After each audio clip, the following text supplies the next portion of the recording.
Setting prices is really, really, really hard because you never know if you're doing it right. How do I even decide what this is worth? It's hard. How are you supposed to even do that? Well, that's exactly what we're talking about today. Hey everyone, and welcome to Business Bootcamp. I'm Christy, Wright, best-selling author, certified business coach, keynote speaker, and most of all, your bossy big sister, here to give you the practical steps you want and the tough love truth you need to succeed in business. So let's dive in. Now today we're talking about setting prices.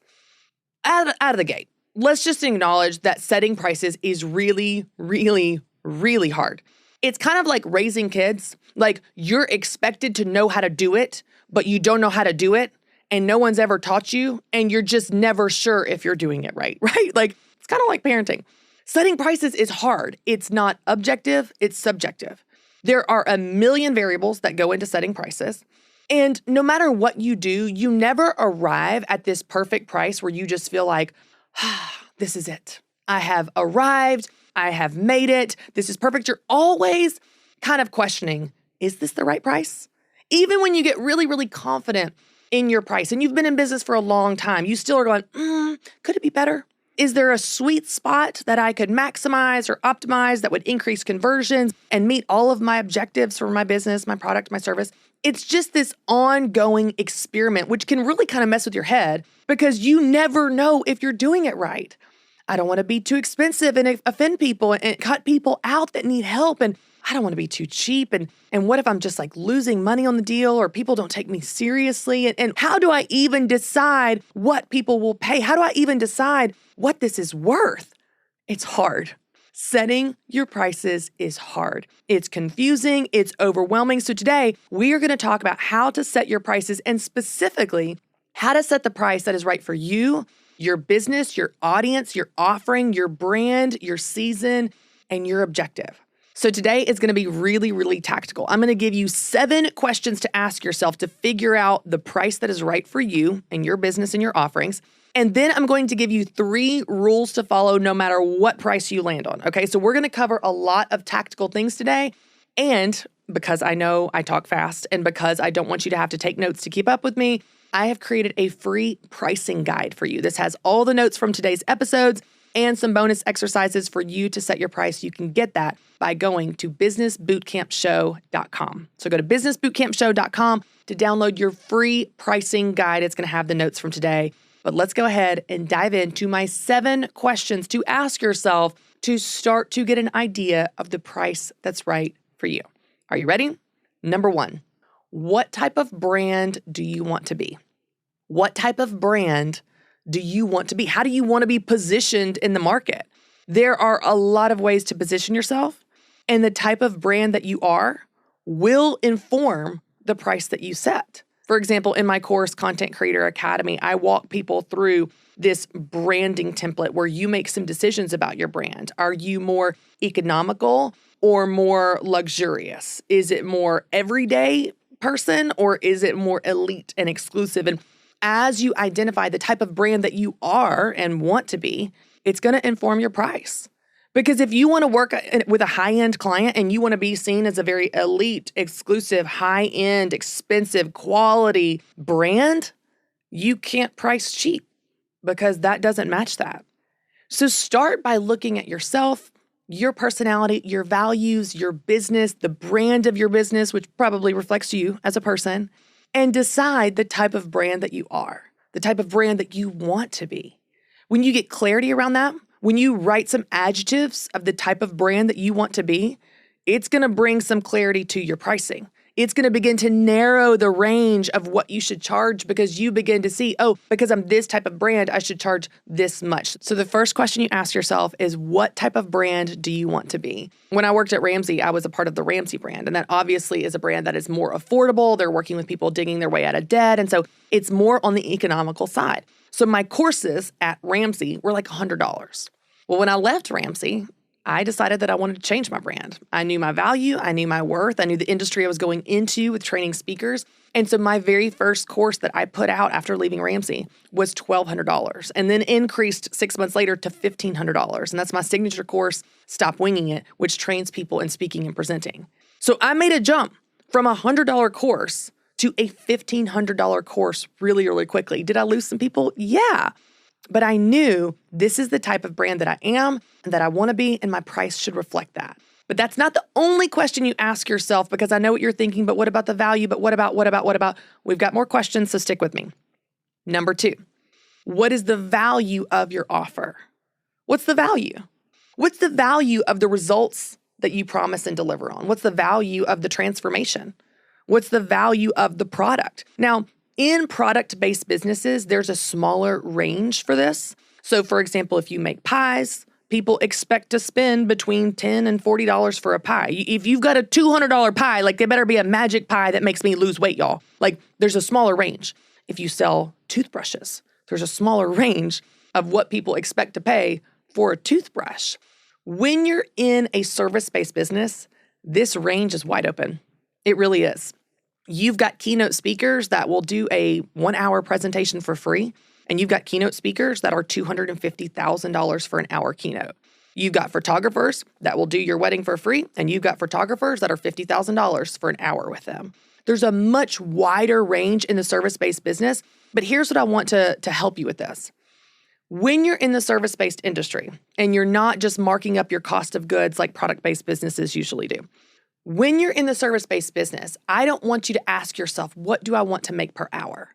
This is a common mistake of service-based businesses. They think, I'm a photographer, what do I want to make per hour? That's what I'm going to charge. No. I want you to ask yourself, what is the value of the service I provide? What is the value of the service I provide? What's the value of the transformation? If you're a counselor, what's the value of mended relationships?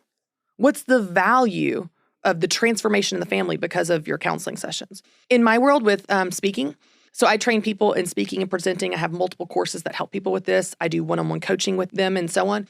What's the value of me training someone to give an unbelievable hour keynote presentation?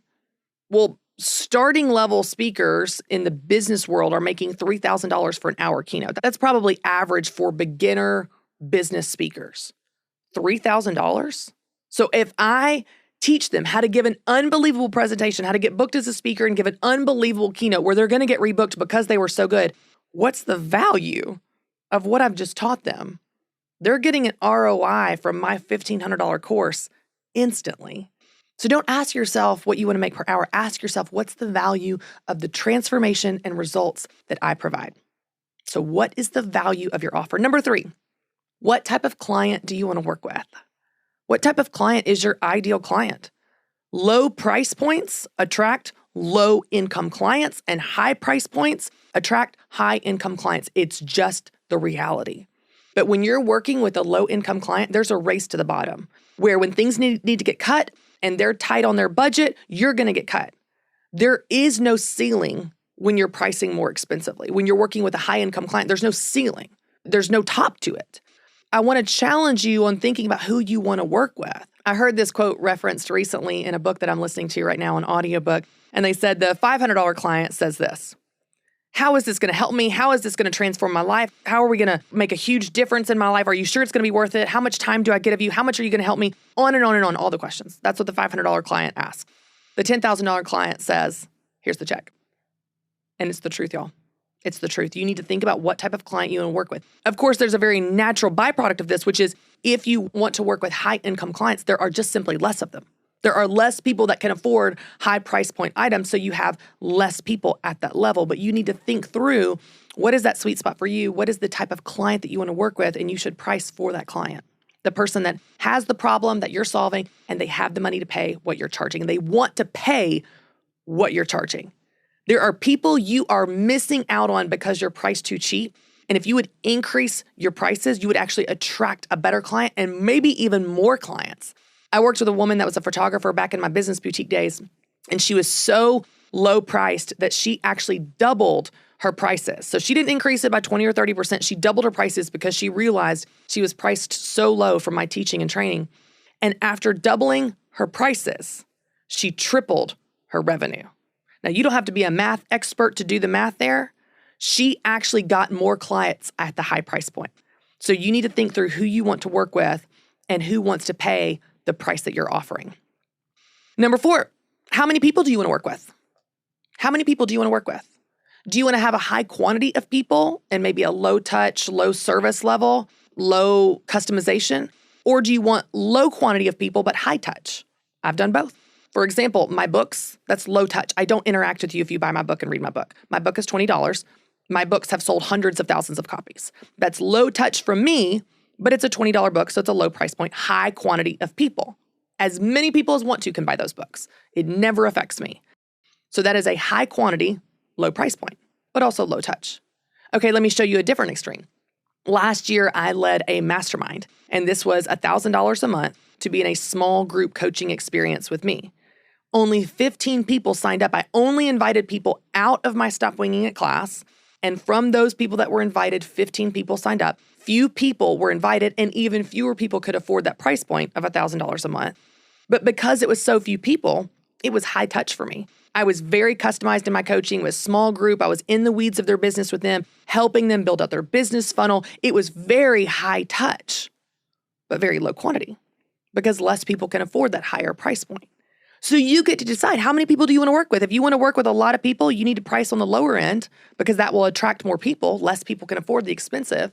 And if you want to work with less people, like when I left Ramsey, I did. I wanted to work with less people and give them a more customized experience. Then you can price higher and you will attract less people at that price point. Less people can afford the higher price products. And so you need to think through quantity as you're setting your prices. Number 5, what is the average price for similar offers in your industry or in your location? This should not determine your price, but it should inform it. Okay, so you need to know what is the range in my industry. What are people charging for sweaters at boutiques? You know, if you're in the product-based business, it's going to be easier because you've got a markup from your cost of goods with your inventory and overhead and so on. It's more of a math formula if you're in the product-based business. If you're in the service-based business, online business, or have a service-based component to your business, even if it's primarily product-based, then you think through, okay, what's normal in this industry? What do people charge for courses? What do people charge for coaching groups? What do people charge for memberships? And you're still going to find a range. There are courses that are $100, which I've done at Ramsey. There are courses that are thousands and thousands of dollars. You get to decide where you want to fall. You get to decide what is average in your industry and let that inform where you're falling. You don't want to be the cheapest. You may not want to be the most expensive, but you probably don't want to fall way outside the range of your industry. That's probably a red flag that something's off unless you have some really good basis justification for it and so on. Because people will ask, well, why is your course so much more expensive? And they probably will just ignore it if it's so much cheaper. They won't value it. So for example, I have a membership, which is an online coaching group, and it is for larger groups, and it's called the Goal Getters Club. It's $97 a month. Now, I was very intentional at setting the price at $97 a month. I want this to be way more affordable than the mastermind that I just led. It's going to be less customization, obviously, because it's a larger group. But because it's more affordable, I'm able to help more people. Well, $100 a month is pretty average for a online large group membership in the online business space. $97 a month. But what's so intentional about $97 is it's under $100. So the psychology of that is, well, it's not even $100 a month. For people that are in my target market, at my income level, at the revenue level of the businesses I'm working with, $100 a month to get coaching with me every month is a no-brainer. That's no big deal. They're not scraping pennies together to pay this. That's not my target market. So think through what's average in your industry and then set your price somewhere in that makes sense for you, your business, your brand, who you want to work with, the quantity of people you want to work with, and so on. All right, number 6, how much time does it take you? Not actual time just at the time of fulfilling the service for service-based businesses, but all the time. So if I'm booked for an hour keynote presentation, that's not just an hour of my time. There is the time to prepare the talk. There's the time to prepare the slides. There's the time on the phone call with the client, learning about the audience. There's the time booking travel. There's the time actually traveling. There's the time away from my kids in hotel room. There's a lot of time that goes into me delivering an hour keynote presentation in another state on someone else's stage. So what is that for you? If you're a photographer, you know it's not just the time that you're physically taking photos. There's the editing and the uploading and the talking to the client ahead of time about all their dreams and goals for the shoot and so on. So take into consideration emails, scheduling, the back and forth, the customer service. Take into consideration everything that goes into fulfilling that service, serving that client. What is the time it takes? How much time does it take you and take that into consideration to make sure that your price is set in a way that you're actually making money. And then number 7, of course, you need to consider your cost of goods. This is not last because it's least important. It's last because it's the least exciting. What are your COGS, your cost of goods sold? This would be your physical products if you are selling shirts or purses or journals or whatever the thing is. What are the materials or the ingredients or whatever that goes into you creating that product or fulfilling that product? Of course, you want to take into consideration as well packaging, shipping, all supplies. All supplies that goes into it, you need to consider that to make sure you're actually making money in your price.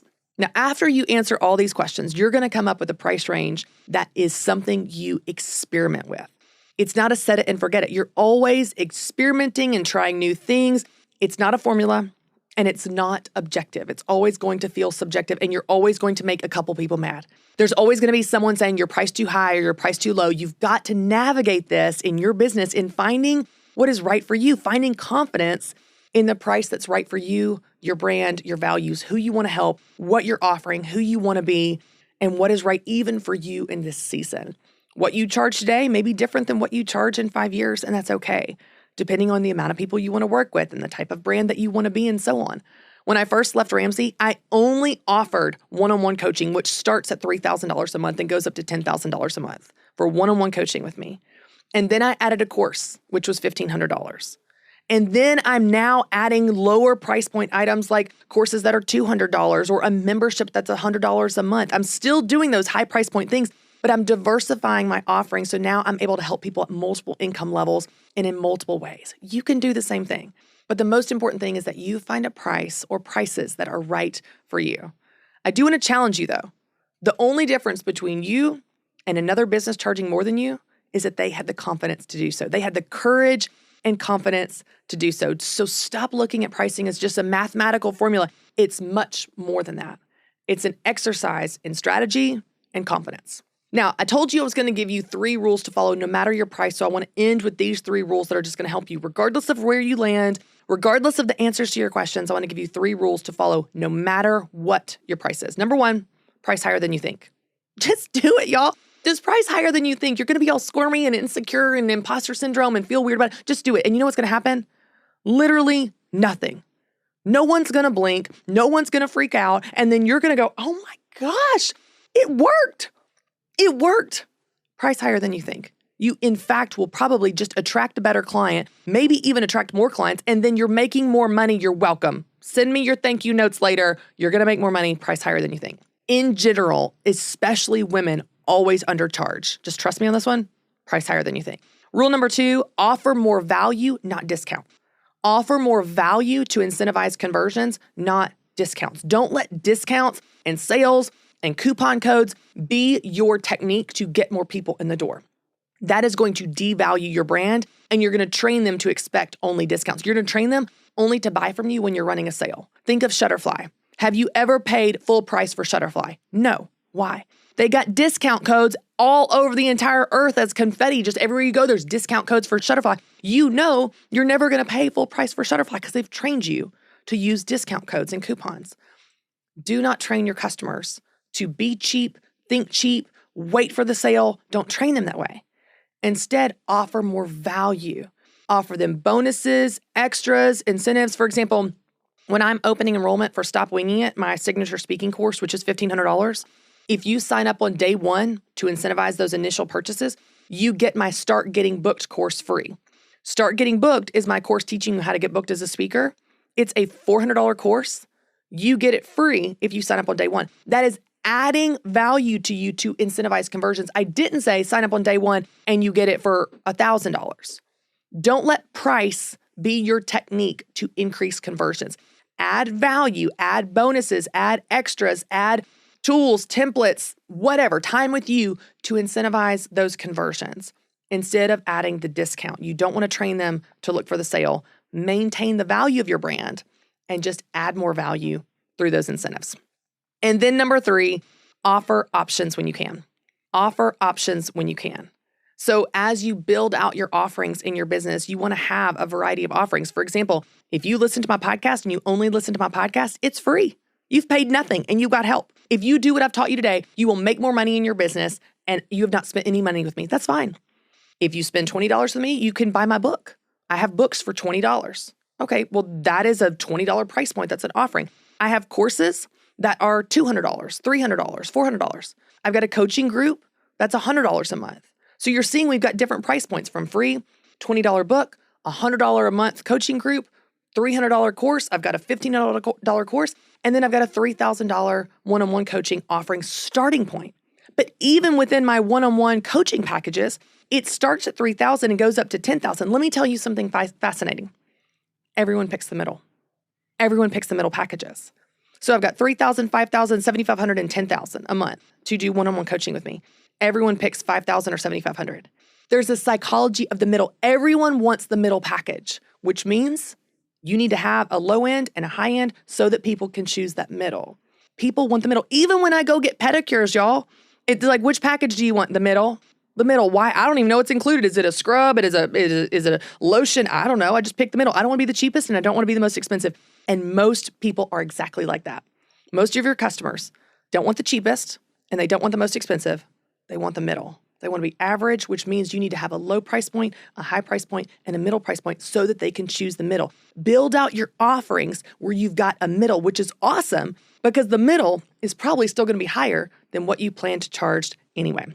And then when you offer these options, you are creating stability in your business. You're creating a sense of security in your customer because they can choose what they pay and how they work with you because of the different levels that you've offered.